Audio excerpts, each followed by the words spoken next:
in today's video we will discuss the dark and tragic story of Aileen Wuornos, one of the most famous female serial killers in American history.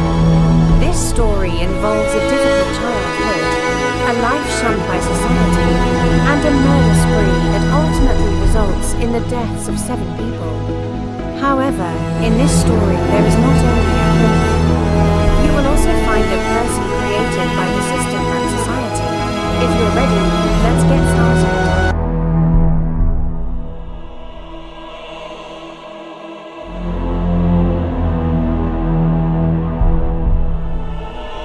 Aileen Carol Wuornos was born on February 29, 1956 in Michigan. His father, Dale Pittman, abandoned his family before he was born. Her father was serving time on pedophilia charges and committed suicide in prison when Aileen was just 13 months old. Wuornos was abandoned by her mother when she was only 4 years old and was raised by her grandmother and grandfather. However, this environment was not healthy at all. Her grandfather was an alcoholic and frequently physically and emotionally abused Aileen. When she was only 11 years old, Aileen began to take a completely different path due to the harassment and abuse she received from the men around her. It is known that at this age, he offered sexual services to his friends and neighbors at school in exchange for cigarettes, alcohol, or food. There were also allegations that she was raped by her grandfather. When she was 14, she became pregnant and had to give her child up for adoption. Shortly after her birth, her grandmother died and Aileen was kicked out of her grandfather's home. To survive, he began camping in the forest and was forced to live a life completely isolated from society. These were the years when the anger and loneliness growing inside Wuornos deepened.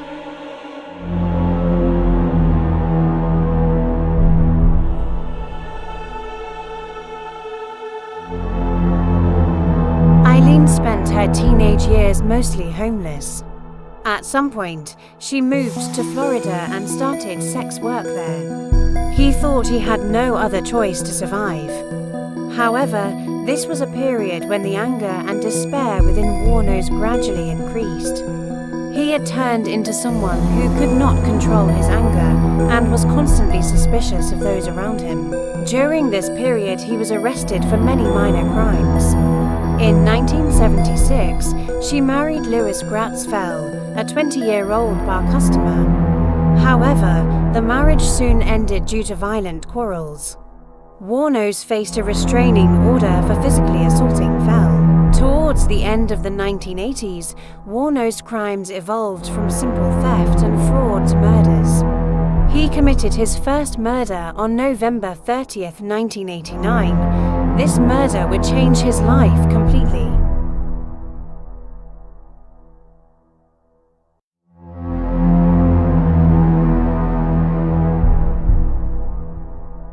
Wuornos' first victim was electronics repair shop owner Richard Mallory. Wuornos saw Mallory hitchhiking on the side of a highway in Florida. Mallory took him to his vehicle and after chatting for a while, Wuornos said Mallory took him to a forest area. According to Wuornos' statement, Mallory tried to rape her. Thereupon, Wuornos took out the gun from his bag and shot Mallory. He dragged his body into the forest and left it. According to forensic reports, the bullet wounds were found on Mallory's body. It was the first of the murders that Wuornos allegedly committed for reasons he presented as defense. However, it was revealed that Mallory also had a history of violent crimes against women.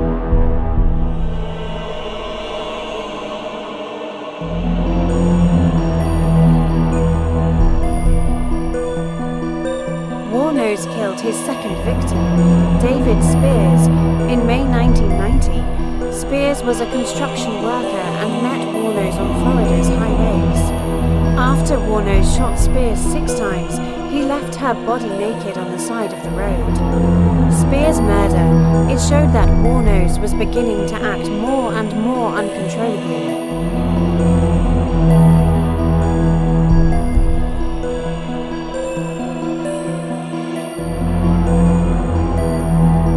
Charles Carskadden was a rodeo worker. Wuornos killed Carskadden shortly after meeting him. His body was found on a roadside in Florida with 6 gunshot wounds. Wuornos claimed that Carskadden was rude and threatening to him. However, there was not enough evidence to support the defense claim in this murder.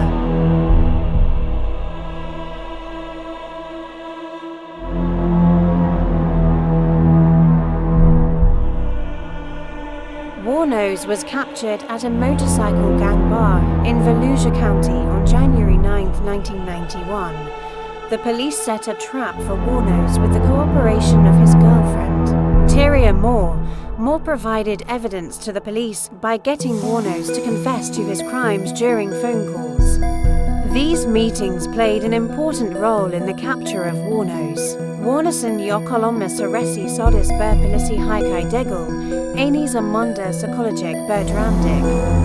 Muranai Hantain Ukraine Wuornos, Makami Tim Sakramalak Koboleti.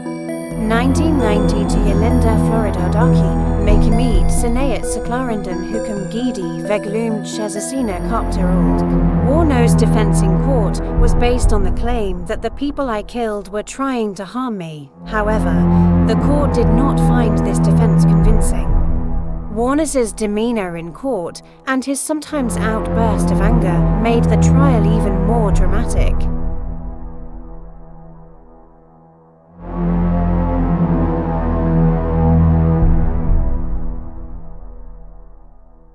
Wuornos was held in prison in Florida for 11 years after being sentenced to death. During this time, he attracted media attention and gave interviews many times. He claimed in interviews that the system was merely using him as a money machine and that he was not given a fair trial. In his last days, Wuornos' mood was quite complicated. Prison officials stated that he exhibited paranoid behavior and viewed the death penalty as a salvation. In one of his last interviews, he said, "This world is so bad, my soul will find peace in another dimension." These words revealed the conflicts he experienced in his inner world. On October 9, 2002, Wuornos was executed by lethal injection in Florida. His last words before he died were quite remarkable. "I will be reborn and I will come back." These statements were debated for a long time by both its supporters and opponents. Wuornos' death, it brought with it many questions about the American legal system and social values.